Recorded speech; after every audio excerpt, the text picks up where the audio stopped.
আসসালামু আলাইকুম এভরিওয়ান। আশা করি সকলেই ভালো আছেন। আপনাদের সকলকে তাসনিমাস ব্লগে স্বাগতম জানাই।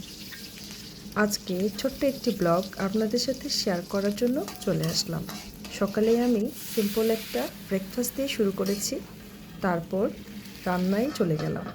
রান্না করছিলাম শাক, এর মাঝে ক্ষুধে পেয়েছে তাই একটু পেঁপে খেয়ে আসলাম। পেঁপে খাওয়ার পর তারপর শুরু করলাম সাথে ভাত রান্না। এরপর শুরু করলাম সবজি। সবজিটা ছিল খুব সিম্পল সবজি, বাসায় যা যা ছিল তাই দিয়ে রান্না করেছি এবং সবজিতে ফোড়ন দিয়েছিলাম কাঁচামরিচ এবং কালজিরে। এরপর একটু মাছের ভর্তাও করে নিলাম। এরপর দুপুরের খাবারের পর বিকেলে একটু ঘুরতে গিয়েছিলাম বাইরে এবং বাইরের স্যুপ অন্তন খেয়েছি। ভিডিওটি যদি আপনাদের ভালো লেগে থাকে তবে লাইক, কমেন্ট এবং শেয়ার করতে ভুলবেন না।